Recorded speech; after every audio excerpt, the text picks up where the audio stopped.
నమస్తే welcome to exclusive. కాసేపట్లో విశాఖకు AP deputy CM Pawan Kalyan. కర్రెగుట్టలో కొనసాగుతోన్న కుంబింగ్. తెలంగాణలో ప్రైవేట్ జూనియర్ కాలేజీల అక్రమాలపై టాస్క్ ఫోర్స్ ఏర్పాటు.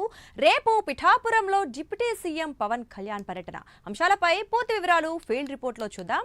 విశాఖ నుంచి వాసు, వరంగల్ నుంచి తిరుపతి, హైదరాబాద్ నుంచి కుమార్, పిఠాపురం నుంచి కామేశ్వరరావు వివరాలు అందిస్తారు.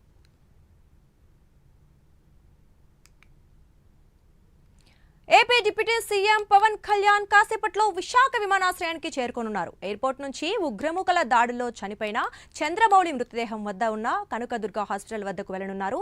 చంద్రమౌళి మృతదేహానికి నివాళులర్పించనున్నారు. ఇవాళ రాత్రికి పోర్ట్ గెస్ట్ హౌస్లోనే బస చేసి రేపు ఉదయం విశాఖ నుంచి రాజమండ్రికి బయలుదేరనున్నారు.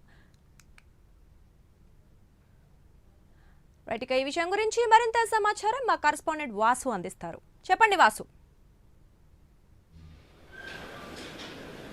దుర్గా మరి కాసేపట్లో పవన్ కళ్యాణ్ విశాఖ చేరుకోనున్నారు.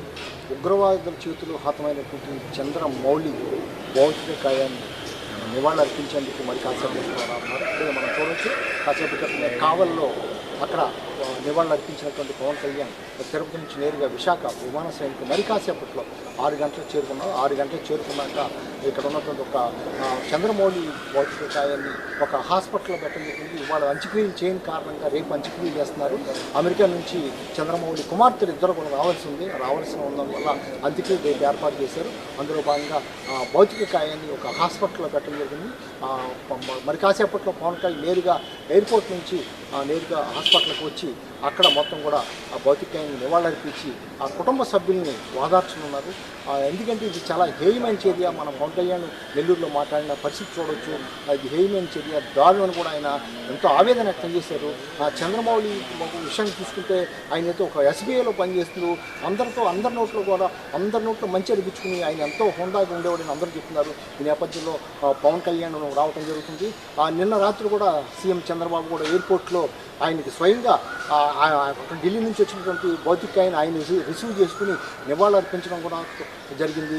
నిన్న నుంచి కూడా మొత్తం విశాఖ వ్యాప్తంగా కూడా కొవ్వొత్తి ప్రదర్శనతో నిరసన వ్యక్తం చేస్తున్నారు. జనసేన అయితే 3 రోజులు నిరసన దినాలు ప్రకటించింది. అందులో భాగంగా వివిధ కార్యక్రమాలు కూడా నిన్న నుంచి కూడా చేస్తున్నారు. ఇవాళ కూడా చేస్తున్నారు.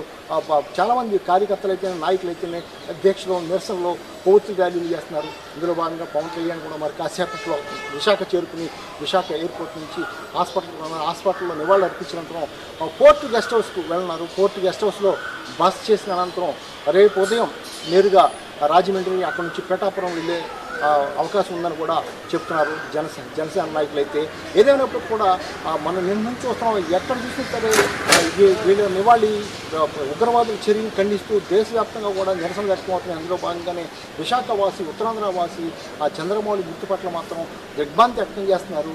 మొత్తం విశాఖ అంతా కూడా ఏకమై కూడా రేపు ఆయనకు అంత్యక్రియలు చేసేందుకు సిద్ధమవుతుంది. రేపు పొద్దున్న ఘన నివాళి ఇచ్చేందుకు కూడా సిద్ధమవుతుంది.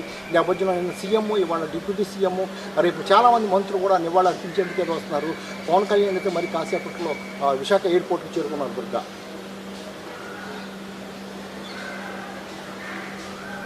Thank you Vasu.